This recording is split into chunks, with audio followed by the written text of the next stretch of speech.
तुमचा रूट आज नेमका कसा आहे आणि आता कसं कसं तुम्ही जाणार आहेत? म्हणजे सुरुवातीला तुम्ही आंतरवलीला जाणार होते. आता इथंच 9 वाजलेत आणि 10 वाजताचा याचा कार्यक्रम आहे चाकरवाडीचा, आणि तिथं खूप भाविक भक्त जमलेले. त्यामुळं आता हॉस्पिटलमधून डायरेक्ट आम्हाला चाकरवाडीला श्री क्षेत्र चाकरवाडीला जायला लागते, कारण तिथून खूप महंतांचे फोन सुरू झाले.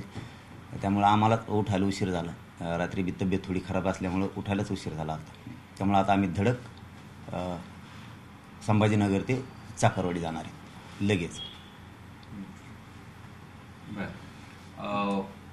आज सरकारचं शिष्टमंडळ ओबीसीच्या नेत्यांना भेटतं आहे आणि काल तर वडेट्टीवारांचे अश्रू देखील तिथं तुमच्यापर्यंत पोहोचले असतील. या सगळ्यावर काय प्रतिक्रिया? उदय सामंत आणि गिरीश महाजन आहेत आहे त्यांना भेटायला.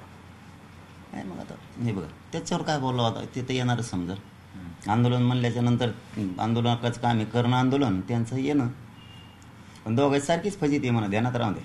हां, तुम्हाला फसिलेले 15-20 वर्ष आम्हाला फसिलेले असंच होणार आहे. आम्हाला पाणी पाहिजे ते आता तुम्हाला पाणी पाजून जाते.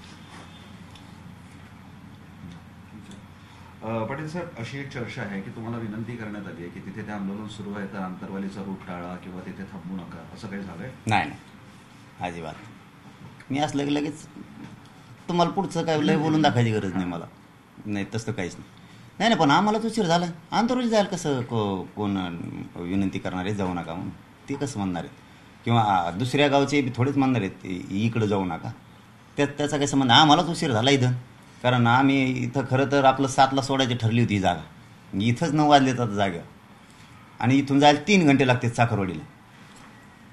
मग आता ती किती उशीर होणार? तिथं किती भक्त ते महंत वाट बघणार आहे? म्हणजे आमच्यासाठी वाट बघत बसायचं त्या जायचं. यात काय तेवढं काय विशेष नाही. आता आंतरवालीत आम्ही रोजच येत, त्याच्यात काय एवढं विशेष? आंदोलन तिथं सुरूच आहे. जायला नाही जायला कोणी विनंती केली नाही, करू शकत नाही, आणि मी कोणाचं ऐकत नसतो तसलं. मग इथून आता चाकरवाडीत जाणार, पुन्हा हॉस्पिटलला येणार. ओबीसी आंदोलनासाठी आज आपल्या औरंगाबाद जिल्ह्यातले पण 2-3 गावं बंद आहे, म्हणजे आक्रमकता वाढत चाललेली आहे आंदोलनाची असं दिसतंय. नाही, ती त्यांचा प्रश्न आहे, आमचा नाही. आम्ही केल्यावरच फक्त जाती येते नाव दिलं जातं त्याला.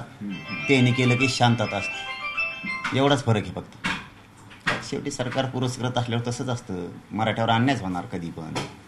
मराठ्यावर कधी अन्याय होणार? आता फक्त मराठा एक झाला आहे म्हणून आता अन्याय होत नाही मराठ्यावर अन्याय होणार. आम्ही काही केलं की जातीवाद, त्यांनी काही केलं की जातीवाद नाही.